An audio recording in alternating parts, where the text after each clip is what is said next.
وفا کا صلہ وفا ہے یا جفا ہے؟ میرے نبی نے جو آنسو بہائے، میرے نبی نے جو اولاد ذبح کرائی، میرے نبی نے جو پیٹ پہ پتھر باندھے، ایک رات کی کہانی نہ سناؤں؟ میرا نبی کروٹیں بدلتا ہے، کبھی ادھر کبھی ادھر، کبھی ادھر کبھی ادھر۔ اما عائشہ دیکھتی ہیں آج حال کیا ہو رہا ہے۔ ایک دم آپ تھوڑا سا آگے بڑھے، چارپائی کی لکڑی جس کے ساتھ بان بنا ہوتا ہے، اس لکڑی کو اور اپنے پیٹ کو ایسے پیٹ کو اوپر لگا کر سارا نیچے اتر گئے، دھڑ نیچے، پیٹ یہاں اور دھڑ نیچے۔ اما عائشہ گھبرا کے بیٹھ گئیں، یا رسول اللہ کیا ہوا کیا ہوا؟ آپ اٹھ کے بیٹھ گئے، کہا عائشہ بھوک بڑی لگی ہے۔ آئے ہائے، جس کے لیے جنت کے دسترخوان اترنے کو تیار ہوں، عائشہ بھوک لگی۔ کیسی بھوک لگی؟ جس نے چارپائی کے نیچے تک پہنچا دیا۔ تو اما عائشہ رونے لگیں، یا رسول اللہ آپ تو دو جہان کے سردار، آپ اللہ سے مانگتے کیوں نہیں؟ کہا عائشہ نہیں مانگوں گا، اسی بھوک میں چلا جاؤں گا۔ تو وفا کا بدلہ وفا ہوتا ہے یا جفا ہوتا ہے؟ جو مرضی کرو سانو آپ پہ نبی چھوڑائی سی،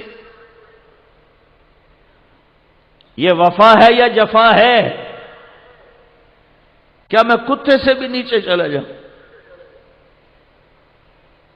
پالتو کتا میری پکار پر روٹی چھوڑ کے آ جائے، میرے گھر کا بچہ اسے مارتا ہے، وہ ٹونگ کرتا ہے، کاٹتا نہیں، 6 فٹا جوان آ جائے، جان کی بازی لگا کے اس کے گلے پڑ جاتا ہے، اور اپنے مالک کے معصوم بچے کے ہاتھوں جوتے کھا کر کہتا ہے وفا ایندہ نہ آئے۔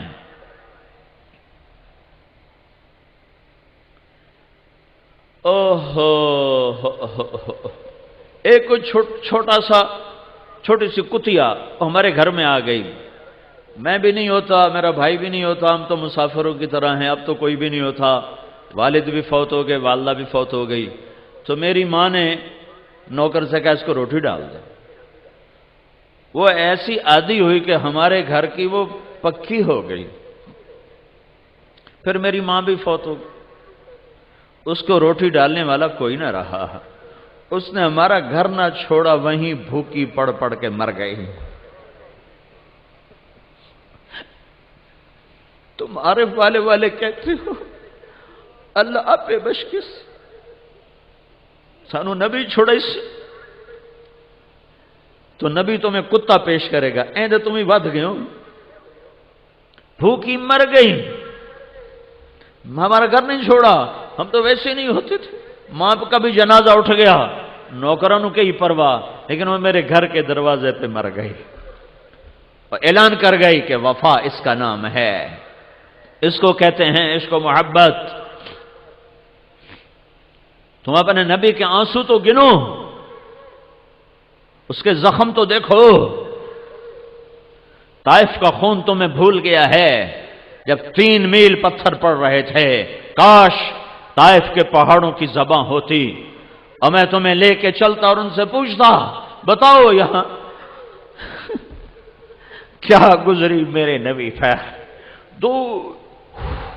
اتنا با اقتدار انسان کہ اشارہ نہیں صرف ارادہ کرتا، ارادہ تو طائف کے اوباش بدماش بندر خنزیر بنتے، بجلیاں راکھ کر دیتی، زمین دھسا دیتی، ہوائیں اڑاتی، اور وہ 3 میل پتھر کھاتا ہوا جا رہا ہے۔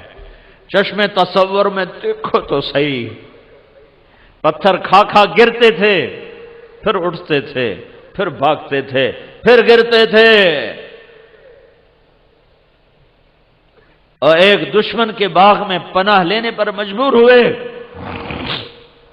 زخم آسمان کے فرشتے 2 دفعہ روئے ہیں، 2 دفعہ۔ ایک 4000 سال پہلے مینا کی وادی میں ایک بوڑھا انسان 94 سال کا، سفید داڑھی، ابراہیم جس کا نام ہے، اس کے ہاتھ میں چھری ہے، اور آگے 8 سال کا بچہ یا 6 سے 10 سال کا بچہ معصوم نظروں سے ابا کو دیکھ رہا ہے، نہیں خبر کہ ابا کیا کرنے والا ہے۔ 86 سال کی عمر میں بیٹا ملا ہے اور 94 سال کی عمر میں ذبح ہونے کا حکم ہو چکا ہے، اور باپ بیٹے سے کہتا ہے بیٹا تیرے ذبح کا حکم آ چکا ہے، کیا خیال ہے؟ آگے بیٹا کہتا ہے تو ابا دیر کیوں کر رہے ہو، جلدی کرو۔ بیٹا باپ کہتا ہے بیٹا تجھے خبر ہے میں نے کیا کہا ہے؟ کہ ابا مجھے خبر ہے جو آپ نے کہا ہے کہ میں ذبح ہو جاؤں گا، پر کیا ہوا، میں مروں گا تو آپ کے بدلے مجھے اللہ ملے گا، وہ آپ سے بہتر، دنیا کے بدلے جنت ملے گی، جنت دنیا سے بہتر۔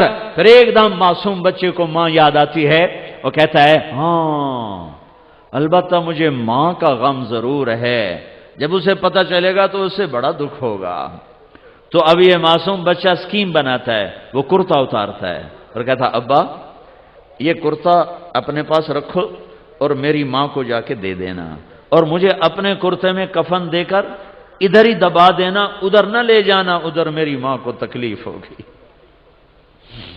اور میرے ہاتھ پاؤں باندھ دے اور میرا ماتھا زمین پہ ٹکا دے۔ وَطَلَّهُ لِلْجَبِينِ، اسماعیل کی وصیت کو قرآن بیان کر رہا ہے، ماتھا زمین پہ رکھنا، سر اوپر نہ ہو، چہرہ اوپر نہ ہو کہ نظروں سے نظریں ٹکرا کر کہیں تیرا ہاتھ نہ کانپے۔